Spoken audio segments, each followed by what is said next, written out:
Second thing, basic terminologies. Before going to F5, we need to know some basic terminologies. One of them is load balancer. What is load balancer? The name also suggests load balancer means it will balance the load in all the servers which is in your data center. So it will distribute the load which is coming from outside from internet, so it will distribute them on the server on basis of many algorithm which we will discuss. Some of them is static method, some of them is dynamic method, and we will see the capability of servers and we will give them how they can proceed and how they can do it. So this is called load balancer. Many other company also produce load balancer, but as I told you, F5 is the leader.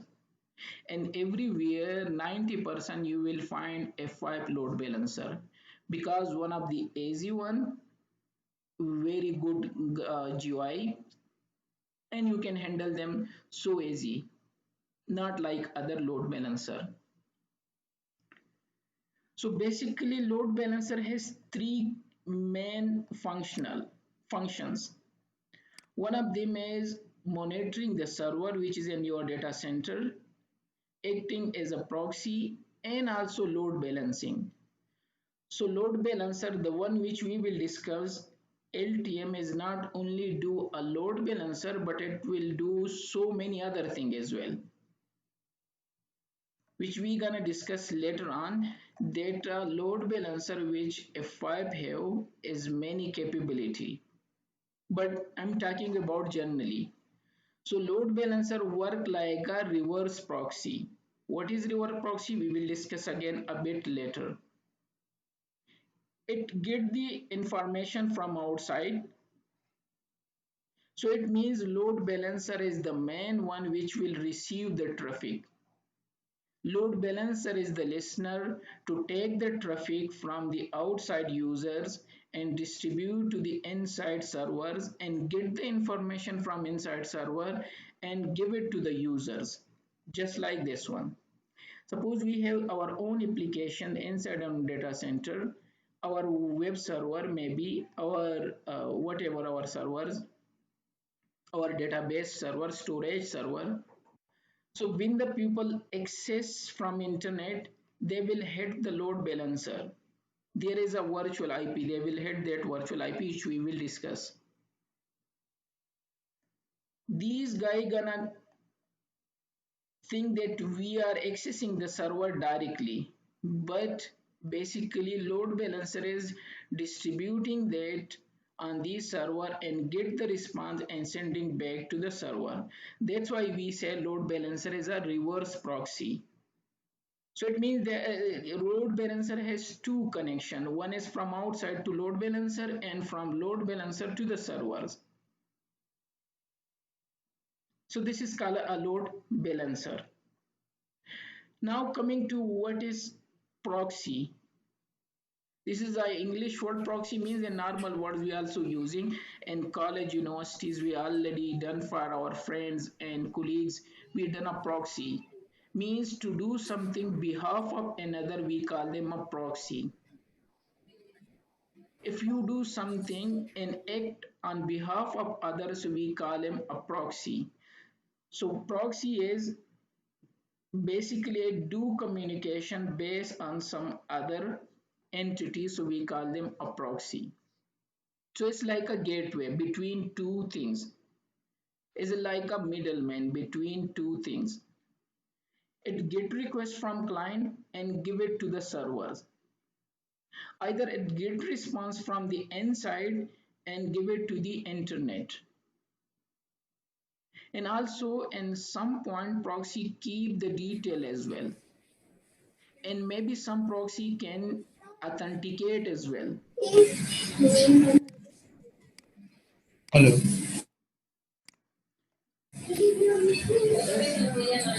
Yeah, sorry to interrupt. Can you just above slide, just above to proxy server? Uh, Here mentioned that outside client go to load balancer in case there is some LAN network. then how we can deploy like Yeah, okay. they Yeah, first. yeah, I got your point. Okay, let me mute you because the sound is coming. Yeah, basically, later on we will discuss that how we can deploy a load balancer. This is the just a general overview. Basically, when we will go in detail, so it's not like this one, because load balancer normally we deploy them inside our data center, then it's connected to our firewall, which is parameter firewall, edge firewall, either our edge routers. So what we do in our edge router, in an edge firewall, we do netting. So whenever the people hit, it will hit our firewall rather than directly to hit. In very rare case, maybe in 2%, you will see that somebody hitting the load balancer directly. No, no, no, no. You will never see this deployment anywhere.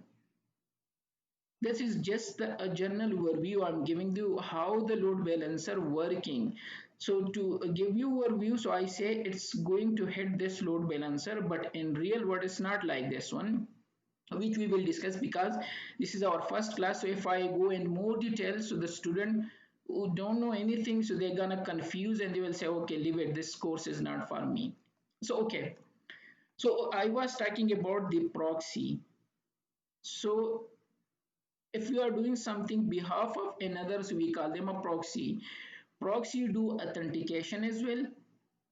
Also it's keeping they have their own disk and memory as well, so they keep the cache their own details there as well. So if next time the user access the same resources, so they will not get from internet either from any other source, they will provide them from their own source, so it's gonna be quick.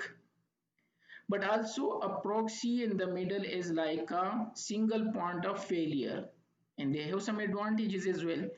They give you a protection, you are not going directly to internet, rather than you are going on behalf of someone. So if anything goes wrong will be with proxy, not with you. So nobody can hit you directly. So there is some advantages and disadvantages of proxy server, but my main point you to what is a proxy. So this is a user which get a request from you want to access the internet, suppose google.com. The request will come to proxy. Proxy is just in the middle. Now again there is the proxy, you will see in every organization we are using proxy. We call them forwarding proxy, which is our next topic. But this is just a general overview. The proxy which you will see in every organization in normal circumstances, there is forwarding proxy or forward proxy. Forward proxy, what is forward proxy? The client are inside, they want to access the internet. So we have a proxy in the middle. Okay, suppose this is the google.com. The client send requests from the LAN users normally in every organization. Like in our organization, we are using Blue Code proxy. Now they change the name. So they will hit the proxy. Now again, there are two type of proxy. One is transparent proxy and the other is explicit proxy. Let me show you by the way. So I have a proxy here. Let me open this proxy. I make a Zentel server as a proxy. You can make them. I just want to show you. So I'm using this port. You can use them as a transparent proxy. And the other one is explicit proxy. What is difference between, okay, both are forwarding proxy, but forwarding proxy can be configured as a transparent and as a explicit. Transparent means this user don't know that I'm hitting a proxy. Suppose this is my inside user. I need to go to setting and here I need to put manually the proxy IP and the proxy port. Normally in real world you will see 8080. You can change them by the way. So when this user send a request to the internet, suppose they want to go to google.com, either facebook.com. So they are not going directly. By the way, it will show me that I'm going directly to Facebook if I capture from here this user. But this proxy is working like a middleman. Behalf of the PC1, it will send request to the internet that I need I need, if I, okay, let me capture here as well. If I start here, start Wireshark and also start Wireshark here. So you will see this one is requesting the details from the internet. Let me go from this PC to some internet, any other website. Suppose I'm going to google.com. Now, because I put this is explicit proxy, an explicit proxy in every browser, you have to go to preferences, you have to go to privacy and setting, and you have to go to proxy setting here setting, and you have to type manually in every browser. Yeah, there is a script as well, by the way. In real world, we use a script and push them to active directory through GPO, and every browser automatically get the script and configure these things. But guys, for internet and Google Chrome, for Firefox, we have another script to run. But the disadvantage is if you are using laptop and when you come to home, so you have to remove the proxy setting. So explicit proxy you have to do manually, and the other one is the transparent proxy. And transparent you don't need to put this one.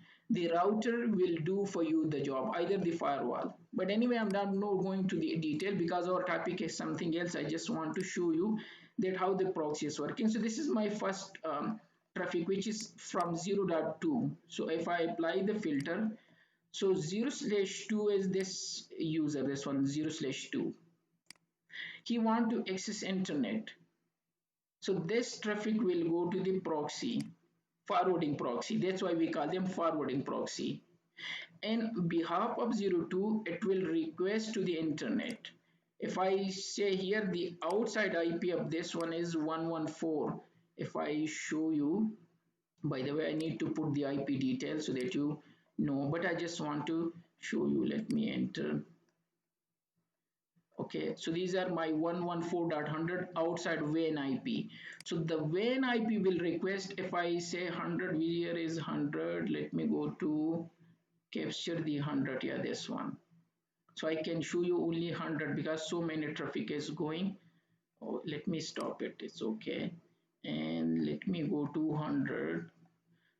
So basically behalf of 01, let me filter this one. Yeah. So look at it's going the Google, either Facebook.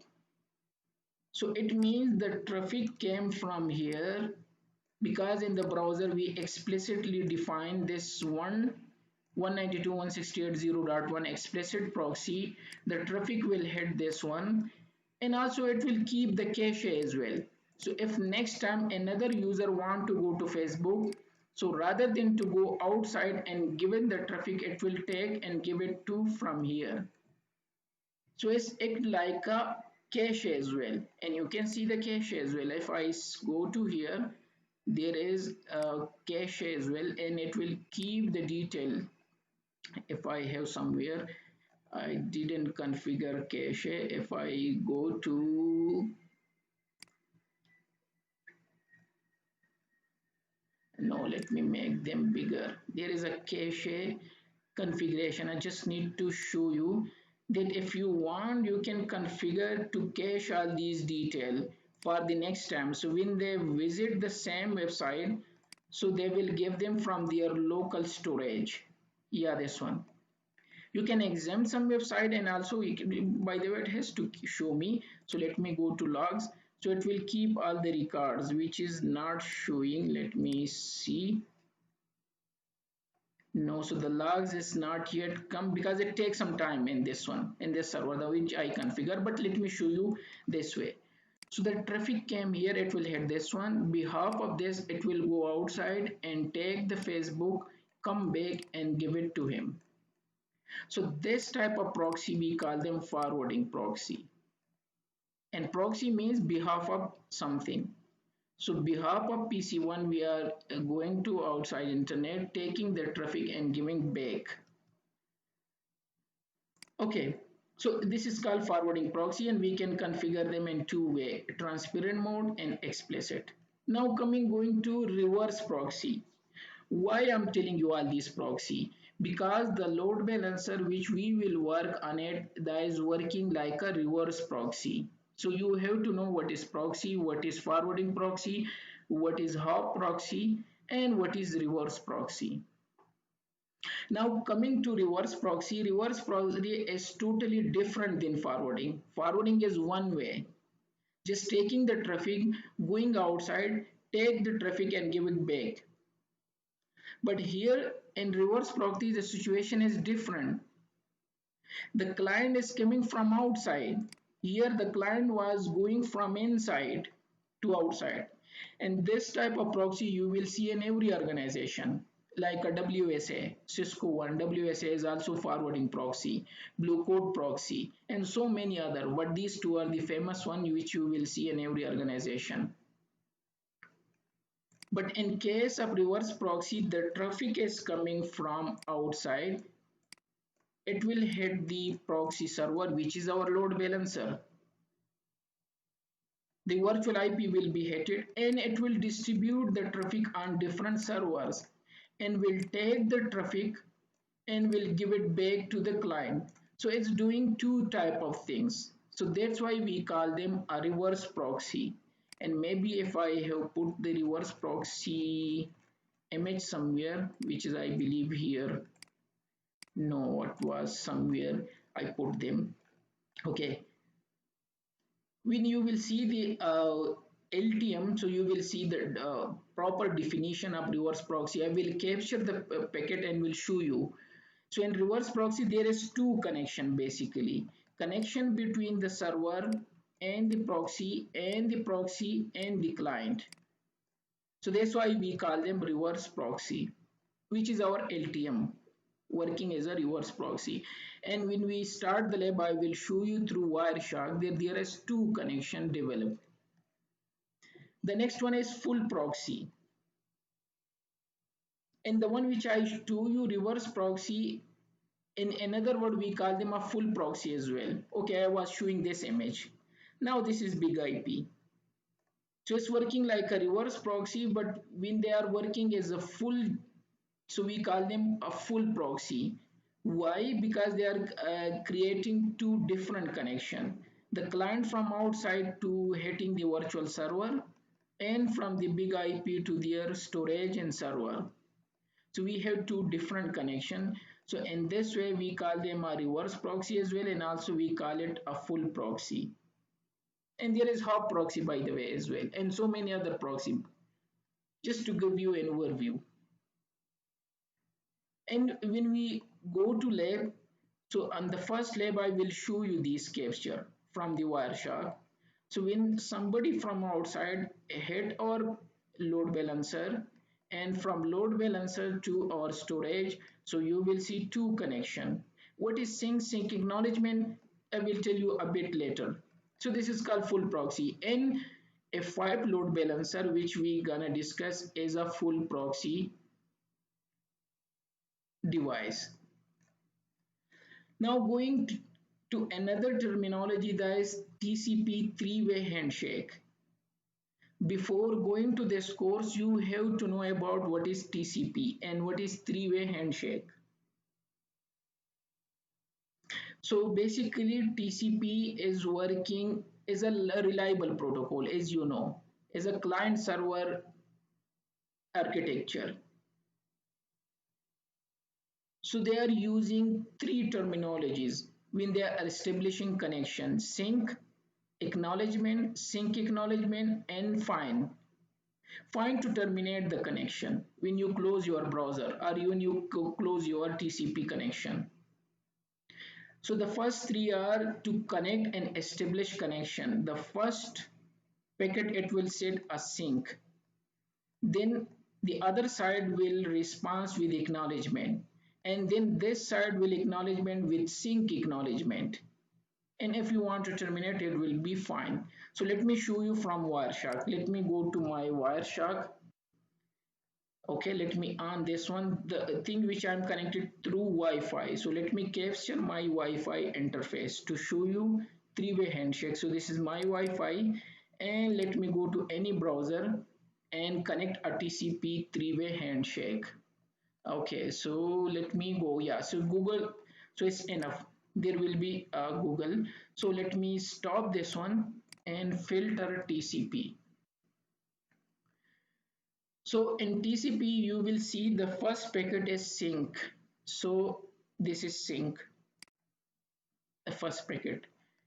The device 100.15 is my Wi-Fi IP. If I go here, so this is my was connected through Wi-Fi and I connect to the internet 100.15 is my IP and I went to Google.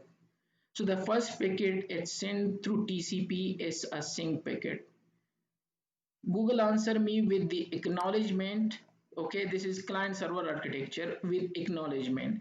After acknowledgement, I have to send sync acknowledgement. You will see so many traffic because you have to capture them. There is a, by the way, a TCP flag. If you want more specifics to say flag, so it will be more close. So sync acknowledgement, sorry, sync, after sync there will be acknowledgement, so it's start from here, sync acknowledgement. Okay, and later on if I close my browser there will be fine, but I cannot find because I, before I close my browser, so I stop the Wireshark. But if you want, there should be fine if I have, yeah, let me see if any there. So no, we didn't capture because I stop the Wireshark before closing the browser. The last one, which is the fun when you terminate your session. But these are the three main packets which TCP is using: sync acknowledgement, sync acknowledgement, and later on they can close them. So basically, when a client send a request a TCP connection, so the first packet is sync, it's sent to the server. The server responds with sync acknowledgement, and the last one is the acknowledgement. And this way they establish a connection which we call them TCP three-way handshake. And when they want to terminate, the first packet they send a fine, and then it send a fine acknowledgement, and the last one is acknowledgement to terminate the session, release the session, close the session. So this is to initiate the session and this one is to close the session, because later on in the course we will see this type of traffic LTM, so at least you have an idea how the TCP is working. The next thing you have to know is SSL and TLS. Both are the same protocol. In old days, we used to secure circuit layer SSL. Later on, it has been replaced with transport layer security. Both are totally different protocol, but working for the same purpose. And the web server and web browser, like in the same packet, you will see if I say SSL, you will see TLS. It's showing me TLS. And if you say TLS, it will show you differently TLS, which is a TLS version 1.2. They have so many other version. So the browser which we are connecting, and you can see the more detail if I click on this one and go to connection more detail.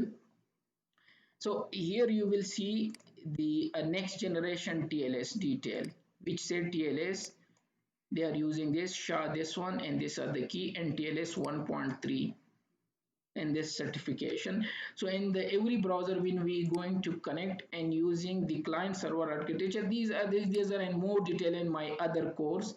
So I can share you the videos and also the how it is working, how one by one step like a hello packet and all those things are discussed here. Client hello, then server hello, and so many. Then they exchange the key, which key you are supporting. All these detail are mentioned in more detail, but I'm just giving you an overview. So SSL and TLS is the same thing for same purpose, by the way. SSL was developed by Netscape, and transport layer security TLS was introduced by Internet Engineering Task Force. In the old days, we were using SSL, but there was a flag, there was some vulnerability. So they stop the SSL and replace them with TLS. So now every browser, instead of SSL, they are using TLS. But these two words are interchangeably used, but they are totally different companies, by the way. But the use is the same. It's like the country Czechoslovakia. These are the two different country, but normally we call them as a one country. So these are the thing which they are. We sometimes we call them SSL TLS, which I told you two different company develop these. And client to server architecture, again we are using this to establish a connection. So SSL version 1, SSL 2, and SSL 3 no more is being deprecated, nobody is using. Now we are using TLS, and the latest version is 1.3, which I show in my browser. So my browser is supporting the latest one, which they say that TLS 1.3, and the one which I capture, so that side is working on TLS 1.2, which is this one, 1.2. Okay, so that was TLS and SSL. Going to another terminology is cookies. What is cookies? So basically cookies is a small file which the server keep in your browser and your systems. We call them HTTP cookies, web cookie, internet cookies, browser cookies. And whenever you visit any website, let me visit a website, some website will give you the warning that you have to accept the cookies. Suppose I visit this website, after a while a pop-up will come. It will ask me, do you want to accept the cookie to keep in your systems? Some website, most of them will this the cookie warning they give me. We use cookie to give you the best online experience. We agreeing you that accept use of cookie according with our cookie policy. If you accept, it will keep the file in your system and your browser as well. Let me show you where is this cookie. So if I go to here and go to setting, and every browser is different, but privacy and setting, and let me find a cookie. So here is cookies and site data. So if I say manage, so look at all these websites. If I go to my WhatsApp, it will be login automatically. And if I go to this F5 network, it will get my detail automatically because they keep a small file in my system.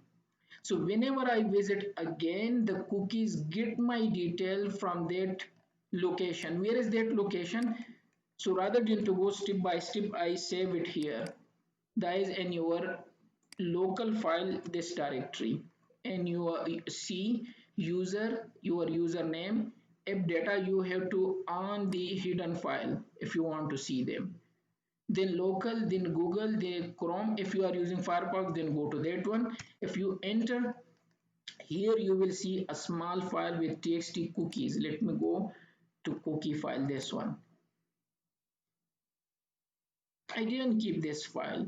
So whenever you visiting any website, they are keeping their your favorite, your things, your data, your details. So whenever you log in again, it will get the detail automatically. And this type of thing we call them a cookies. And I show you this file cookie.txt which is saved there in my system. And my favorite in my system, the server keep it. So when you are as a user visit any website and you request the information, the server get your detail and they put a small file in your system, and whenever you visit the same website again, it get your detail automatically. And why? Because they keep a small file in your system which we call them a cookies. And I show you from here. The next thing you have to know before entering this course is HTTP and HTTPS. HTTP is Hypertext Transfer Protocol, which is a clear text protocol. Whatever you are sending and receiving, everybody can see that. Any information. and the header information and every information you are sending through the. Let me give you an example. Let me quickly get one HTTP server. So this is my server. Where is toolbox is a server. Okay, and let me get one client web term. Okay, because I don't have any HTTP server to show you, and let me connect these two, and quickly let me go to edit configuration and enable the IP. So 0/2 is okay. So let me make them 0/1. Control A, Control C, save. And let me go to the system, edit configuration, Control A, Control V, and change the IP to 2. So one is my server and two is my client. Let me on these two things. Okay, start. And what I'm going to do, capture the packet to show you that HTTP traffic will be visible, everything between there, like a telnet. So let me close this Wireshark so I will not be confused. Maybe I will on this one. So let me quit. Okay, and let me close. Okay, so let me on a Wireshark here, start capture to show you HTTP and HTTPS. It's like a telnet and SSH. And let me go from client and open 192.168.0.1 IP, which is a HTTP server. So it means here is a HTTP. This is HTTP. And let me go to the traffic. And here I will say I need HTTP traffic. So this is a get detail. This is the header. If I say follow TCP HTTP stream, so you will see whatever I visit networker tools kit. So yes, networker toolkits, and then www file and all those things are mentioned here. Look at networker toolkit and everything is visible. This is my header information which we will need later in the course. So whenever we're talking, so I'm using Mozilla, which is a user agent. I'm using HTTP 1.1. My host is 0/1. Yes, my host, the one I send the request. User agent, these are the details. So these are the header information. And it's 200 is okay. We will use this command as well later in the course. So when we are using it means that I get the detail from the server and then everything is visible. So in HTTP, everything is visible and clear text they are sending. The other secure form is a secure HTTP, which we call them HTTPS. The one which we are using in normal life, this one is HTTPS. If I say HTTPS, it's showing as a SSL, so that's why this one is HTTPS, by the way. So if I go, you will see nothing, means it will be encrypted. If I follow TCP stream, look at this garbage, nothing will be visible because this is HTTPS. So this is the difference between HTTP and HTTPS. So load balancer can get the request as a HTTPS and they can convert them and giving to the server as a HTTP. So this is another advantage. So that's why I just want to clarify that what is the difference between these two.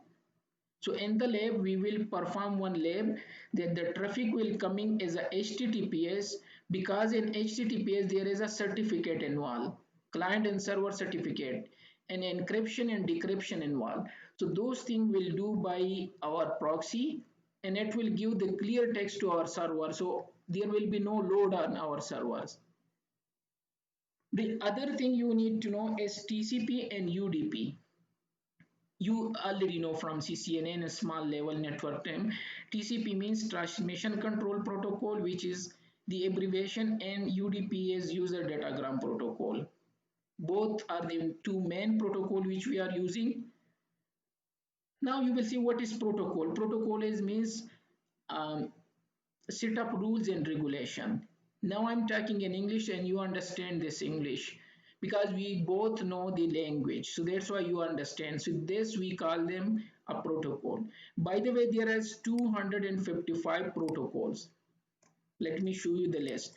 You can find from the uh, other website as well, the Ayana and other website. So from 0 to 255, we have these protocol. You have to know a bit if you have, so it's better 255. These are the protocol like a ICMP protocol number 1. ICMP is using protocol number 1. The other we know is TCP, which is number 6. And the one which we are discussing now, UDP, is means 16 or 17 something. Yeah, 17. So basically we have a protocol from 0 to 255 and they assign a number to this protocol. Keep in mind there is a difference between protocol and a port number. So this is TCP and UDP. TCP is reliable, UDP is not reliable. TCP is a three-way handshake, UDP don't need three-way handshake. TCP is slow, UDP is faster. TCP is using for normal communication, UDP is like a live streaming videos, and for all this we need a faster response, we use UDP. For more detail you can go through this slide and go to in detail. The other concept you have to know is the port number. We have a port number from 0 to 65535, and also this port number is a virtual port, not a physical like a USB port and the other port. These are the virtual port, just like a TV channels. You know the channels, like an I get the sports channel, the other Mahindra maybe get the Indian channels, but the satellite is the same, but you are getting different thing. Why? It's like a port number. So port is being divided in three categories. 0 to 1023 is called well-known port number. It's been assigned to the servers. Like a telnet is using like this one. I give you example. FTP is using 2021, SSH is 22, DNS is 53, telnet is 23, SSH is 22, SMTP and all those. So these being well-known port between these 0 to 1023. 1024 to 49151 is called register port. You have to register here your application. And the rest of call, we call them dynamic port, private port, public port, and so many other names. So these port are in two category, UDP based port and TCP based. So it means there can be 53 as a UDP and 53 as a TCP as well. You got my point? Okay, I make a mistake. This one is 5 by the way. The last digit says 65535. So you have an idea about the protocol, which is 0 to 255, and then you port number and between the difference between TCP and UDP. And the last thing, at least you have to know this port number for this course. So it will be easy for you. What is FTP and SSH using, which is DNS using, Telnet and SMTP using.